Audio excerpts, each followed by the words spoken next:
To something else, and that is of course back to school. And over the course of this week, as the schools go back, 9 new Educate Together schools are set to open across the country, among them 4 primary schools and 5 second level schools. It's the highest number of new second level schools that Educate Together has opened in 1 year, representing its demand throughout the country. For more on this, I'm joined by Dr. Emer Nowlan, Chief Operating Officer for Educate Together. You're welcome to the programme, Emer. Hi, Mick. Emer, the second Educate Together has for a number of years now been involved in primary school education, but it seems to be increasingly moving into second level.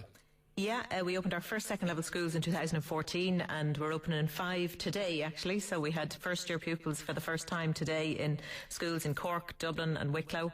And there's just enormous demand. I mean, we're experiencing really huge demand for second level schools, especially in areas where there are, a cluster of primary schools.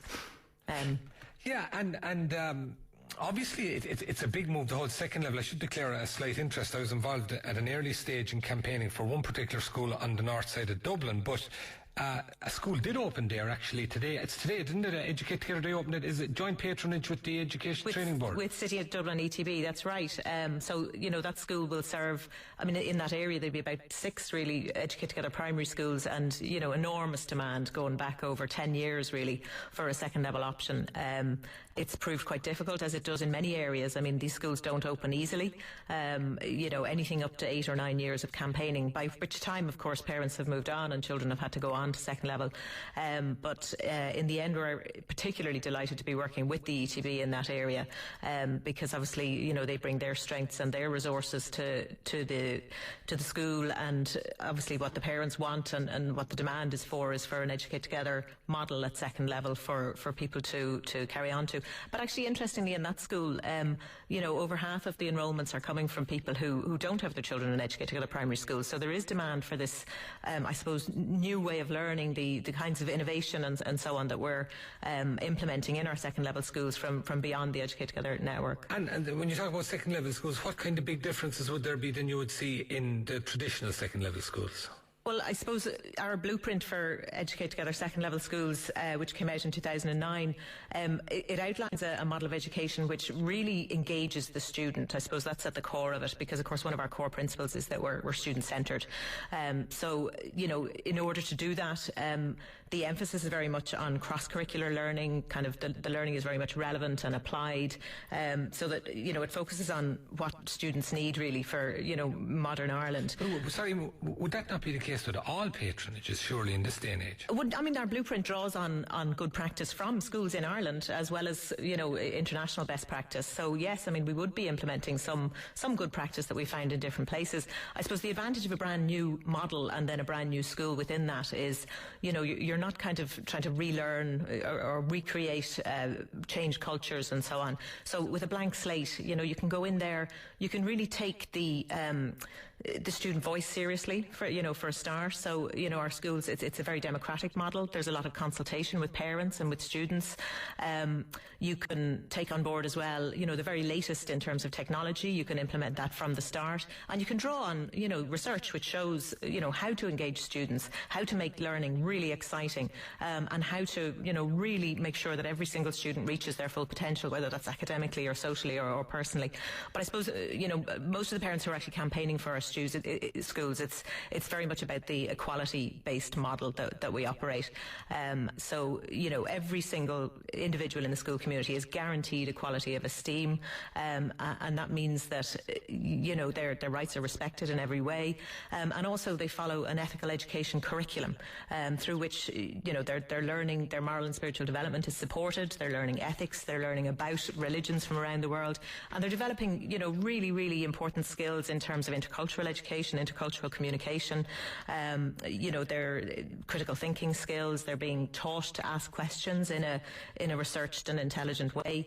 They're being taught to research. So, there's a lot more to it, I suppose, than just simply equal access, although that is a really key issue for many, many parents. Yeah, but a lot of people would say that apart from the actual religious element, and we have a huge number of patronage under various religious banners, but apart from the religious element, most of what you say would apply to those schools as well.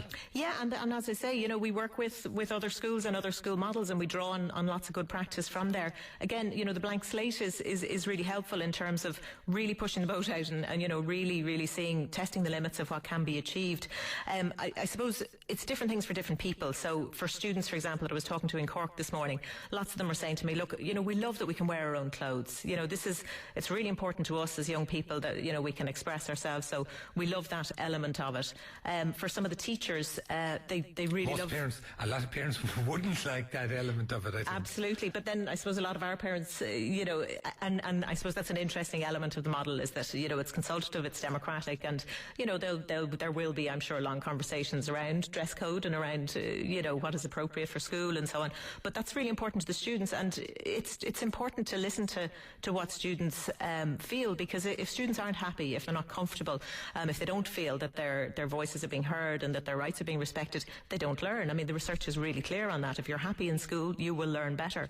I suppose for a lot of the teachers, what they're interested in is the innovation side of things, working together with teachers of other subjects and coming up with, really creative projects around, whether it's the arts or whether it's science, how to make learning come alive, and obviously achieve the highest academic standards, but do it in a way that's real. Look at real life problems, work with the students to find problems that they want to solve, and bring all of the curricular learning into that. And really, when we're at Hansfield now, which opened in 2014, they'd be in their third year. And is that the first one, sorry? There were 3 that opened in 2014. So there was... So none of the second level schools have got to a point yet where they've gone through the full Leaving Cert cycle? No, it'll be another few years before we get to that. But I suppose what we're seeing now already is that really high level of student engagement, and teacher engagement as well. We've teachers winning prizes for innovation in terms of how they're using technology. We have students who are winning prizes for, poetry and project work. So, we're really seeing, as I say, learning coming alive, and for a lot of students and teachers, that's what they're interested in. For a lot of parents, they're interested in really basic things, like they want their boys and girls to go to school together. And as I say, for a lot of parents, the equality element of it is really, really important. They want to know that their child isn't going to be asked to sit at the back, isn't going to be excluded, and that, no one religious worldview is going to be taught at the expense of others, that their own child's identity is going to be fully respected. Yeah, and there's brass tacks too, because whereas absolutely an awful lot of children have that holistic approach to education, at the end of the day, an awful lot of them would want to go on to third level, and therefore it is, unfortunately, in a lot of ways, I think a lot of people agree, it is a results-based business to a large extent in terms of leaving in that. And as you say, it'll be a few years yet before Educate Together will be able to see at your second level whether the results at Leaving Cert are...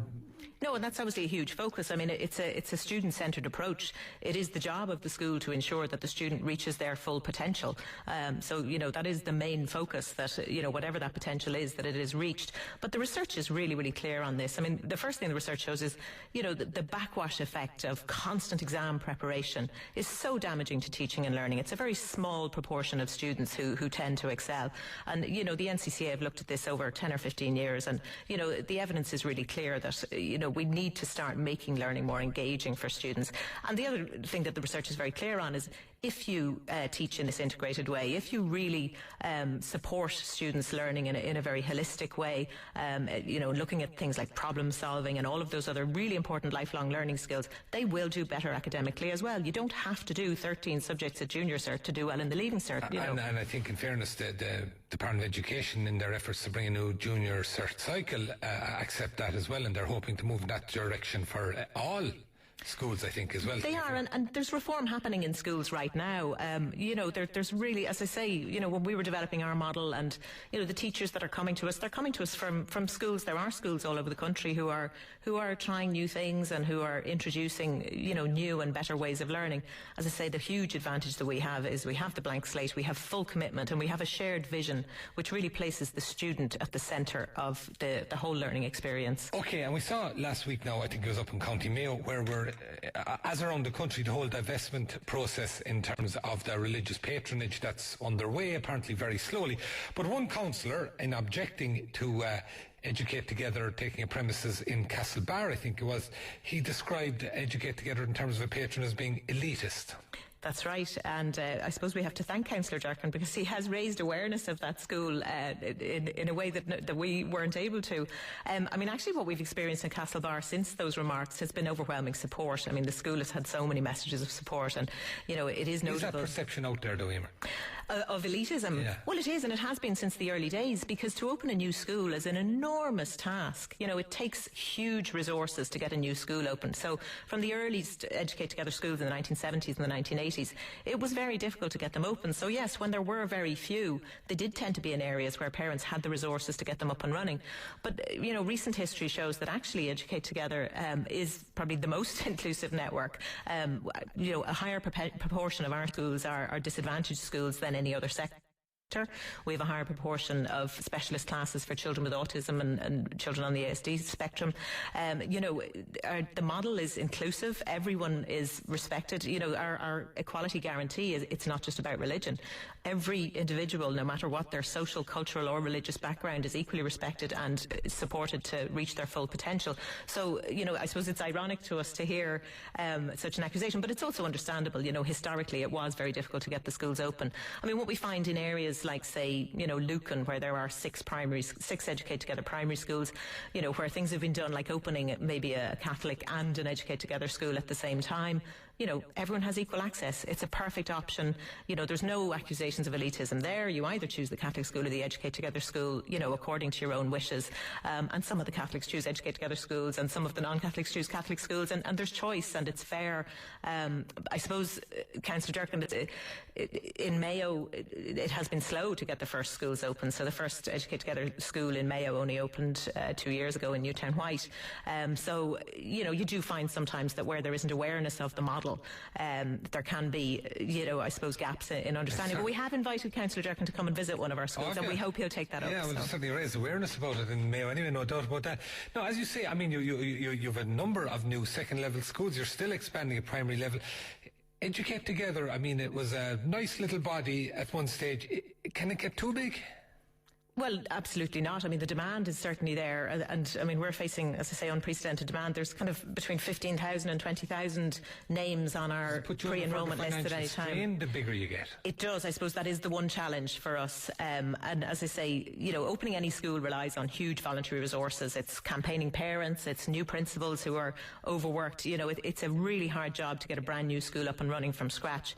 And that is, I suppose, the one fly in the ointment this week for us. It's fantastic that these schools will open and will serve thousands and thousands of students and their communities for years to come.